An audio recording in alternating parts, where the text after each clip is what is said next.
ससुराल से मायके आ गया और घर के बाहर उसका पिता मिल गया। पिता ने अपनी बेटी को सीने से लगा लिया। बेटी जवान है और पिता सीने से लगाए। तो रास्ता की जा रहे थे, तो रास्ता की एक दूसरे को बोला, देखो भैया क्या जमाना आ गया, ये आदमी एक स्त्री को अपने सीने से लगाए खड़ा हुआ। अब ये बताओ वो कौन गलत है? वो जो पुरुष सीने से लगाए खड़ा वो गलत है क्या? वो नारी गलत है क्या?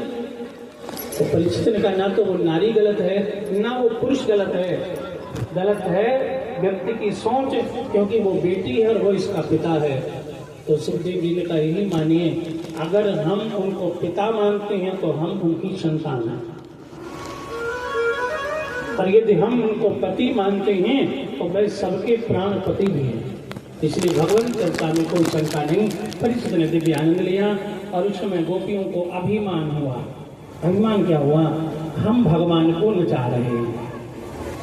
इसीलिए संत विद्वान कहते हैं भगवान की झांकी बनाओ, भगवान को सिंहासन पर बिठाओ, लेकिन भगवान को नचाओ मत। जैसे कांवड़ यात्रा होती है, शिव पार्वती के रूप बना करके उनको अपने मनमाने गानों पर नचा करके पब्लिक को दिखाना। एक होती रासलीला। रासलीला जो संस्था होती है वो एक अलग है, लेकिन इस तरह से सड़क सड़क गली गली भगवान को नचाना गलत है।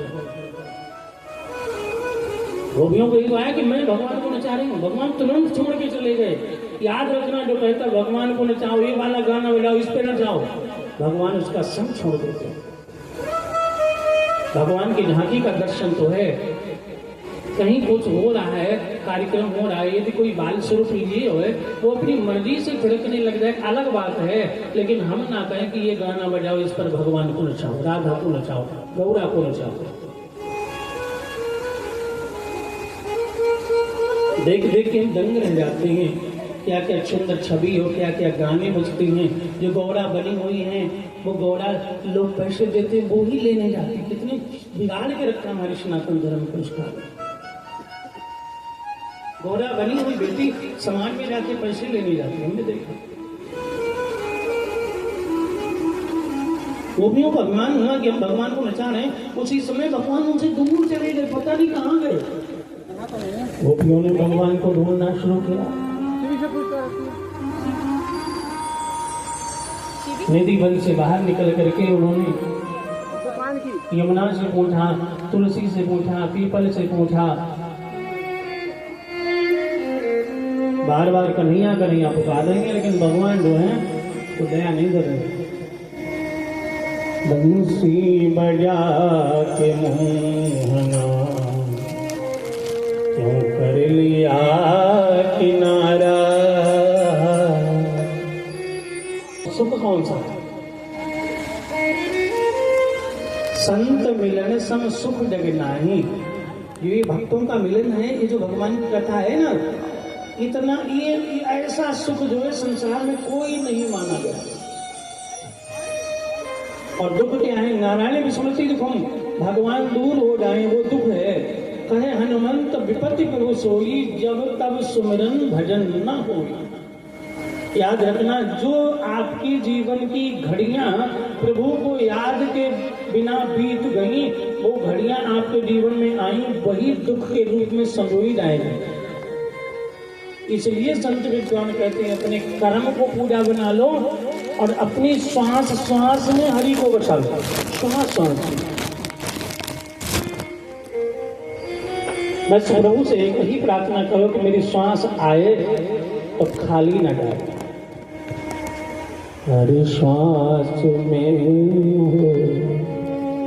सुमिरन तेरा यूं बीत जाए जीवन मेरा।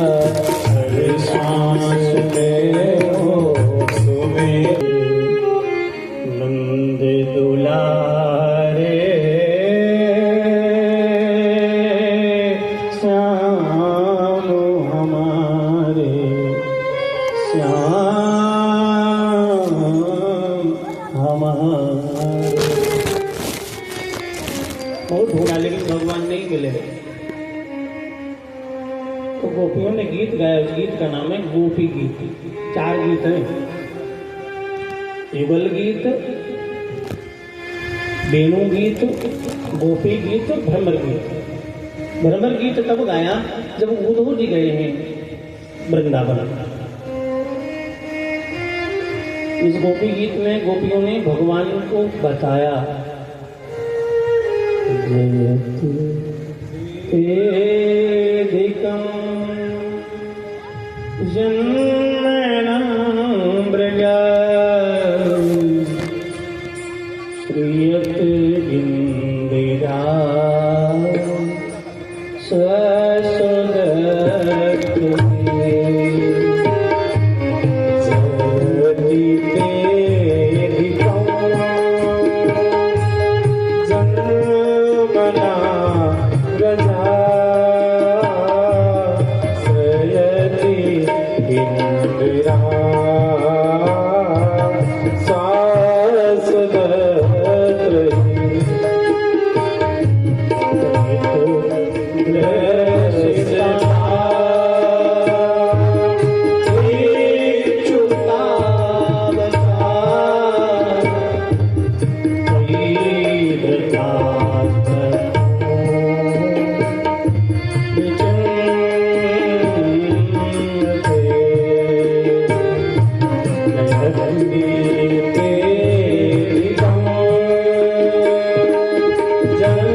तुम्हारे बिना कोई जीवन है क्या?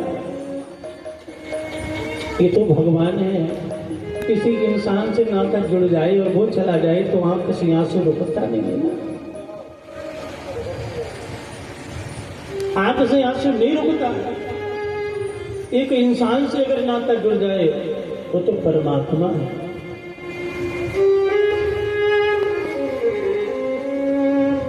वो पिया कहती है देती ते दिकम जन्म न ब्रजा,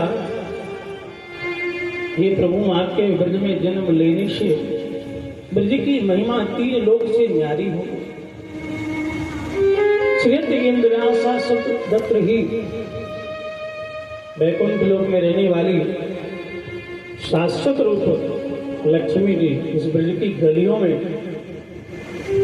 विराजमान हो गई।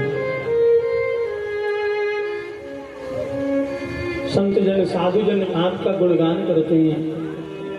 हे गोविंद, तुम्हें नंदलाला, तुम्हें इसका नंदन तो कहते हैं, लेकिन सबसे बड़ी बात क्या है? सच में तुम न किसी के बेटा हो न किसी के भाई हो, तुम कथम पिता परमेश्वर हो, हम सबके स्वामी हो। परम पिता परमेश्वर तुम सबके स्वामी, सबके स्वामी हो। बड़ी बता विश्व जलाप्याद,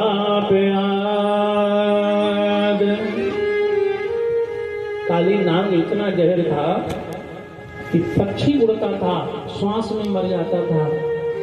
उस जहरीले नाग को आपने नाप लिया, ये कोई बालक नहीं कर सकता। आप मालिक हो, नियंता, आप जो चाहो सो कर सकते हो। मुझे पता है आप दीन दयाल भी हो, दुख भंजन भी हो। आप एक करुणा की कोर कर दो तो जमाने में दुख रूपी अंधेरा रहेगा ही नहीं, जीवन में सुख ही सुख आ जाएगा। तो गोपियों ने कहा मैं जानती हूँ। मैंने पूछा भगवान कहाँ मिलेंगे? क्या कहते हैं संत? तब कथाव्रतम, आपकी जहाँ कथा होती है आप वहां मिलते हो। और कथा श्रवण मंगलम, कथा के बारे में क्या लिखा है? श्रवण मंगलम, ये ओम नमो भगवते वासुदेवाय। भगवान नाम जिनके कान में पड़ता है उनके आने वाले जीवन के अमंगल जो है वो विनाश हो जाते हैं। क्यों? भगवान क्या है? मंगल भवन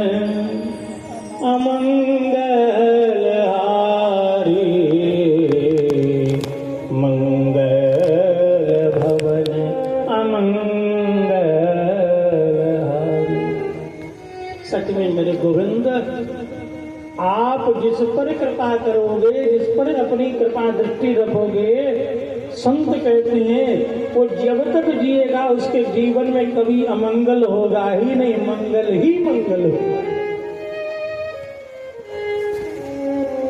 हो जाता कभी अमंगल, कभी हमारे घर में बेटा संसार छोड़ के चला जाता है, कभी हमारे घर में साथी साथ छोड़ के चला जाता है, कभी ऐसा, लेकिन कभी कभी ऐसा होता है कि ज्यादा दिन भी योग नहीं सहना पड़ता और साथ ही साथ जाना हो जाता है। आप जिस पर अनुग्रह कृपा करते हो उसके जीवन में अमंगल नहीं होता, क्योंकि मैं जानती हूँ मेरे गोविंद संसार के लोग सब चाहते हैं कि मेरे जीवन में मंगल हो, मेरे जीवन में खुशियां हो, लेकिन सबके चाहने से नहीं, आप चाहोगे तो सबके जीवन में मंगल हो जाएगा। हमारे चाहने से नहीं, आपके चाहने से। बहुत रोई, रोते रोते जब उनकी आंखों से आंसू बहे तब भगवान ने सोचा अब इनका भाव निर्मल हुआ, भगवान प्रकट हो गए। बोलो भक्तवत्सल भगवान की। एक संत सूर्य नाम का राक्षस था, गोपियों को हल करने आया, भगवान ने उसका वध किया। इसके बाद महाराज की थोड़ी सी कथा है। महाराज में महादेव का भी आगमन होता था, क्योंकि माँ पार्वती जो है वे वृंदावन जाने की पूरी तैयारी कर ली। भैया श्रृंगार किया है, भगवान बाबा की दृष्टि पड़ी कि देवियां जो कोई श्रृंगार अगर करती विशेष कहीं जाना जरूर होता है। पत्नी सामान्य दृष्टि पति नहीं पूछेगा, जब विशेष श्रृंगार होगा उसे लगेगा कि कहीं जाने वाले हैं। बाबा ने दृष्टि डाली, गौरी ने श्रृंगार किया, शिव शंकर ने तब पूछा है। बाबा ने पूछ लिया आज कहाँ की तैयारी हो रही? तो माँ ने कहा आज जो है वृंदावन धाम, वहां क्या हो रहा है? रास रचियो है, रास रचियो है,